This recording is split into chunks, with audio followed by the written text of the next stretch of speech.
Um dado importante da situação é o problema da mobilização das massas. Como abordar esse problema? A nossa caracterização é a seguinte: existe uma fermentação, que já é clara também, num determinado setor da classe trabalhadora brasileira, que é o setor mais pobre, mais marginalizado. São os trabalhadores rurais.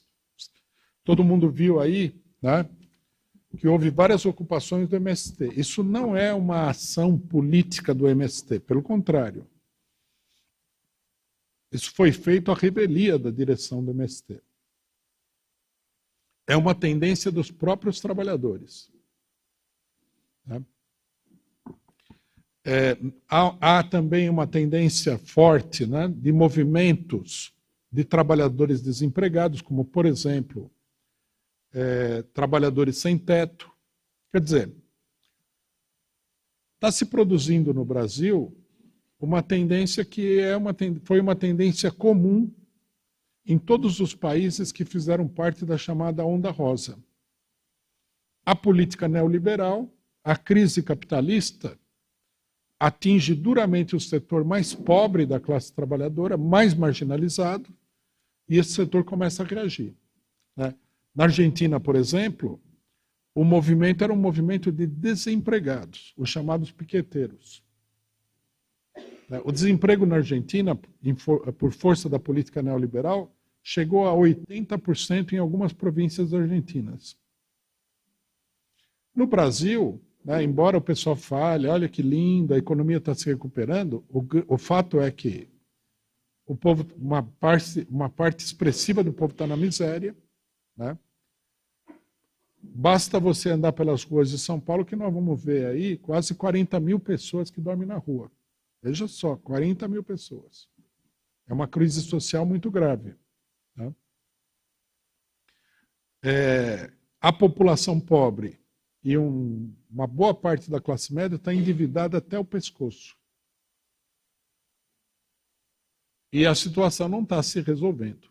Se não se resolver, nós vamos ter grandes conflitos sociais no Brasil, e esses conflitos vão começar e estão começando já por esses setores mais esmagados pela crise capitalista.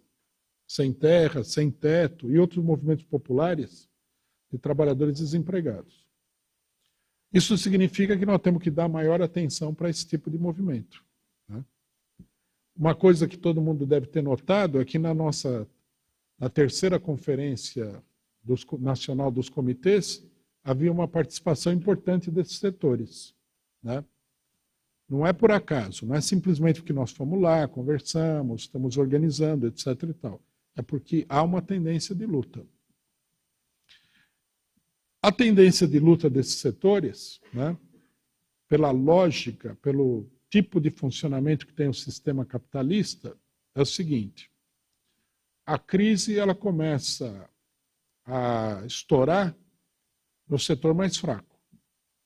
Obviamente que o setor mais pobre é o setor mais fraco, economicamente falando. Mas a tendência da crise é de ir da periferia para o centro. Se se cria um movimento de uma certa intensidade desses setores, isso vai mobilizar a classe trabalhadora, digamos assim, mais formalizada, que tem emprego, né? E poderá colocar em marcha os sindicatos. Depende também da intensidade desse movimento. Né? Mas o sentido geral da coisa é esse daí. Um outro setor que com toda certeza vai se mobilizar, e esse setor é um pouco mais problemático, é a juventude. Por que esse setor é mais problemático? Bom, primeiro, por que ele vai se mobilizar? Porque a juventude é mais sensível politicamente à crise. Ela tende a se radicalizar mais rapidamente do que todos os outros setores. Os mais velhos são mais conservadores, já passaram por muita experiência ruim, né? São mais cautelosos. Os jovens não, os jovens eles se atiram no negócio. Então, sempre que há uma crise, a juventude é um dos setores, dependendo das condições, e se mobiliza, e se radicaliza. E por que isso é problemático? Porque a juventude se radicaliza, mas há diversas vertentes de radicalização possível. Nós temos a extrema-direita, que vai mobilizar uma parte da juventude. Nós temos a direita, a esquerda filo-imperialista, que vai mobilizar uma parte da juventude. E nós teríamos que impulsionar uma mobilização revolucionária da juventude. Quer dizer, é um campo onde vai haver muito mais conflito político e ideológico do que nos outros setores. No movimento dos trabalhadores da terra, não tem extrema-direita. É praticamente impossível. A extrema-direita são os latifundiários. Então, o panorama é nítido. Da juventude, não. A juventude é um trem desgovernado nesse sentido. Né? Bom, logicamente que nós temos que impulsionar essa luta e prestar atenção, né, nesse movimento. O que existe hoje é um movimento, é uma fermentação, a gente pode dizer, mas isso nós temos que discutir bem aqui, né? Temos que analisar com cuidado. É bem provável, há indícios de que isso possa se transformar numa mobilização a curtíssimo prazo.